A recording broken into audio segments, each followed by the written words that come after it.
Seigneur, est-ce que tu es vraiment, vraiment, vraiment sûr de toi? Je dois continuer cette chaîne. Je dois encore montrer mon visage. J'essaie de voir si je t'écoute.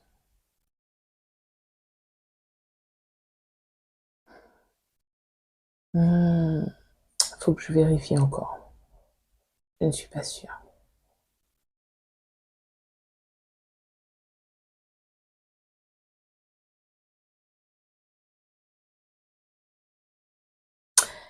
Hello, hello, merveilleuse créature. Ça fait tellement plaisir et du bien de te retrouver. C'est, ça fait quand même longtemps, c'est vrai.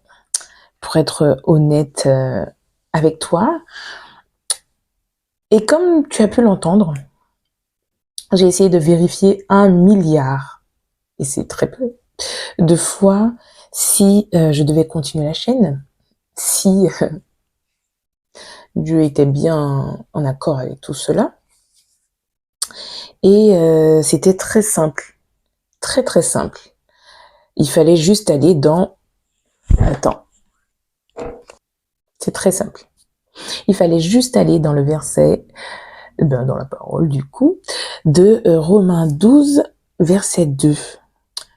Ne vous conformez pas au siècle présent, mais soyez transformés par le renouvellement de l'intelligence, afin que vous discerniez quelle est la volonté de Dieu, ce qui est bon, agréable, parfait. Eh bien, écoute, gloire à Dieu pour sa parole. Hein. Est-ce qu'on peut lutter? Non. Donc, me voilà. Et ce verset, justement, illustre le pourquoi de métanouia, qui est juste à côté de femme. Bon, femme, vraiment, est-ce qu'il faut vraiment que je détaille? Non. Métanoïa, il y a pas mal de personnes qui me disaient qu'ils ne savaient pas ce que ça voulait dire. Même si j'ai fait, dis donc, même si j'ai fait une petite vidéo, je ne sais pas si je vais pouvoir la mettre, mais je vais essayer. Quand même, on avance dans une certaine technologie, donc je vais essayer de la mettre là. Et où j'avais expliqué ce que métanoïa voulait dire, mais bon, on est en 2024, on continue d'avancer. Tout simplement, dans ma propre expérience aussi, tu peux être sauvé, tu peux avoir donné ta vie à Jésus, tu peux avoir une rencontre personnelle et fracassante avec lui et continuer à être malheureux. C'est un peu bizarre, ça. Oui, oui, oui, c'est possible. Tu sais pourquoi? Parce qu'en fait, tout va se jouer dans les choix que tu fais, que tu suis après ta nouvelle naissance. Il faut savoir qu'on a un Dieu qui nous a donné le libre arbitre et il nous laisse toujours le choix. Toujours. Il nous laisse le choix de le rencontrer, il nous laisse le choix d'apprendre à le connaître, il nous laisse le choix de venir à lui, il nous... pour tout. C'est vrai, des fois, ça m'embête quand quelqu'un me dit « Ah oui, mais moi, j'avais pas le choix. » Tu n'as pas forcément choisi ta situation, dans certains cas, mais tu as le choix de la gérer, tu as le choix d'en sortir, on a toujours le choix. Les décisions peuvent être très douloureuses, ça j'en n'en disconviens pas, mais on a toujours le choix. Et donc bref, notre état, c'est la somme de nos choix.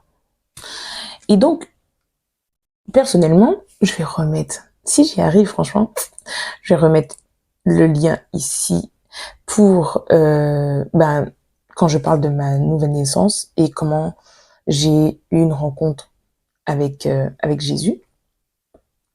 Et il y a une voix de plus en plus forte qui vient s'installer à l'intérieur de toi. Je sais, c'est une personne, mais bon, quand on commence, hein, on entend quelque chose. C'est spécial. Et en fait, j'ai envie de dire malheureusement, cette voix, elle est confrontée à une autre. Soit notre chair, soit l'ennemi. Et tu vois, tu te souviens au début de la parole, où tu entends clairement, hein, Satan qui dit à Ève, Dieu a-t-il réellement dit, entre toi et moi, tu ne t'as jamais entendu cette voix à l'intérieur de toi? Mais en fait, est-ce que c'est vraiment Dieu qui m'a parlé? Est-ce que si? Est-ce que quand j'ai lu ça, franchement, ça m'a fait froid dans le dos. Je me suis dit, oh, parce qu'on a beau dire, ah, Ève, elle abuse, ah, franchement, à cause d'eux et tout. Mais en fait, on s'est quasiment tous retrouvés dans cette situation. Est-ce que j'ai vraiment entendu la voix de Dieu me dire telle et telle chose? Et en fait, si on n'est pas guidé après notre nouvelle naissance, c'est tendu, c'est tendu. Ben parce qu'en fait, tu es dans tous les sens. Oui, le Saint-Esprit convainc. Mais tout dépend des forteresses qui auront été en fait érigées dans ta vie. Tout dépend. Tout dépend de leur force et tout. Et c'est pas parce que Dieu n'est pas capable ou il est amoindri par l'ennemi ou par ses forteresses. Pas du tout. Je ne dis pas ça du tout. C'est juste que Dieu nous laisse toujours le choix. Donc, il ne va pas te prendre de force et te dire tout simplement, bon, ben, ma parole dit ça, donc voilà, je vais faire ça, tout. Non. Souvent, on me dit, mais j'avoue, même des fois, je dis à Dieu, bon, je sais que j'ai le libre arbitre, mais là, j'en ai assez. Des fois, on voudrait qu'il prenne notre bouche pour dire ce qu'il veut dire, prendre nos mains pour faire tout ce qu'il a envie de faire, même si notre corps résiste, même si notre chair résiste, même si on n'est pas d'accord ou quoi que ce soit. Parce qu'on sait. Parce que quand tu sais, quand tu as la conviction que tu as un Père parfait qui sait mieux ce qui est bon pour toi que toi-même, là au moins tu as cette conviction. Et du coup, on commence le bataille. Le bataille. On commence la bataille des pensées. La bataille des pensées. J'en ai déjà parlé plusieurs fois. J'avoue, en fait, avant, je faisais des shorts. Et je vais certainement continuer. Mais voilà, Dieu m'a mis sur une autre direction. Donc, du coup, ce thème aujourd'hui me tenait vraiment à cœur. Parce qu'en fait, du coup, c'est l'essence de la chaîne. Et il y aura plusieurs rubriques qu'on va tenter de mettre en action. Donc déjà, c'est celle du processus de transformation. Parce qu'en fait, métanoïa veut dire transformation. C'est la nouvelle naissance. Mais ce n'est pas que. La transformation du renouvellement de l'intelligence. La transformation, c'est un processus qui commence à l'intérieur et qui est de plus en plus visible à l'extérieur.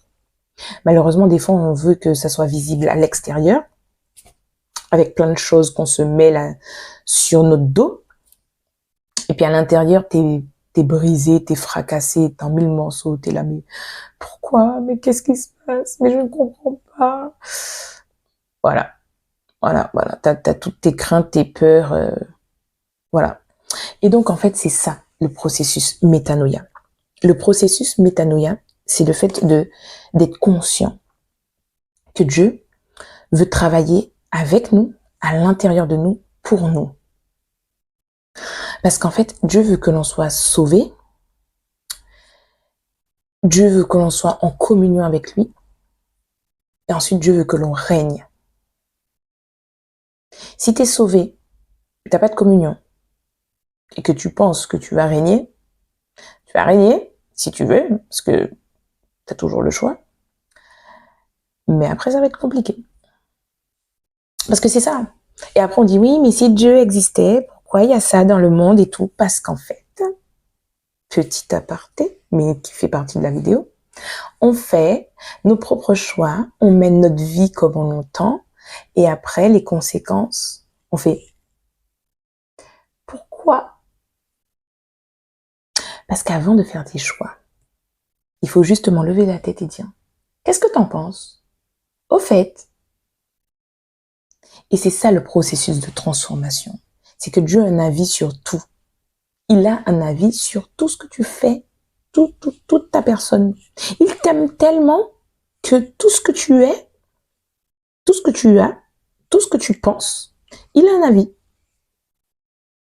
Et il sait. Donc, vaut mieux le consulter en premier.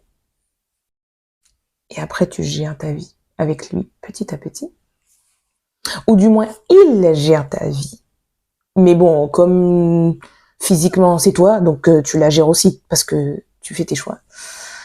Et après, le processus de transformation, tu le vois quand tu ne penses plus pareil, quand tu ne vois plus pareil, parce que tes yeux s'ouvrent. Moi, je dis souvent, mais c'est pas possible comment c'est X années avant de l'avoir rencontré, j'avais un voile sur les yeux, j'avais un truc, mais bien opaque, hein, bien épais, hein, c'est pas juste. Fin, vite fait. Il était bien épais sur la gestion des relations, sur comment on gère un foyer, sur tout. Un voile, mes créatures. J'étais là, non mais, je me suis dit, mais qu'est-ce qui s'est passé de ma vie?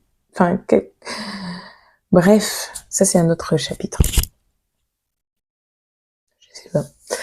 Et donc du coup, se laisser transformer par lui, c'est déjà comprendre ce qui est bon à ses yeux et qui devient bon à tes yeux.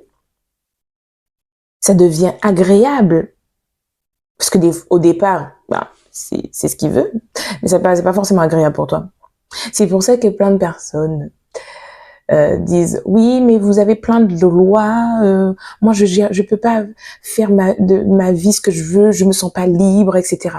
Parce qu'il a dit qu'il va graver ces lois dans ton cœur. C'est que ça te va devenir agréable pour toi. C'est que tu vas commencer à te dire, je sais que mon papa veut me protéger. Je vais pas là. Je ne vais pas fréquenter telle personne. Ça ne me dit rien du tout. Et que tu vas commencer à dire, oh, qu'il est bon d'être dans la présence de Dieu. Qu'il est bon d'aimer ce qu'il aime. Tout ce qu'il aime va commencer à devenir agréable. Ça va commencer à être du miel dans ta bouche. Et après, on va aller à la perfection. Parce qu'en fait, quand tu vas rentrer dans ta mission, dans ton appel, ben, tout sera en mode comme un puzzle. Tout va se mettre, s'emboîter. Et tu vas, ah, c'est pour ça que je suis passée par là. Processus. C'est pour ça que j'ai vécu ça là. Et puis sur le moment, c'était chaud. Processus. Donc, ne néglige pas ces moments avec ton Dieu. Et ne te laisse pas aller à la frustration. Tout arrive pour une raison. Tout arrive pour une raison. Fais confiance. Fais-lui confiance. Il sait ce qu'il fait. Toi, pas toujours. Soyons honnêtes. Aujourd'hui, tu penses A, demain, tu penses B. Alors, sois honnête. Te fais pas trop confiance. Je te le dis, te fais pas trop confiance. Non, je fais pas partie de la team aie confiance en toi. Non. Ne te fais pas trop confiance. Parce que, bref. Donc, c'était le message du jour. Fais confiance. Aie confiance en ton créateur et en son processus. Il sait ce qu'il fait. Et j'ai envie de te terminer par le fait de te dire que ta réalité n'est pas forcément conforme à la vérité. Mais la vérité doit devenir ta réalité. Ma vérité, c'est Jésus. Et toi? Grâce et faveur sur ta vie.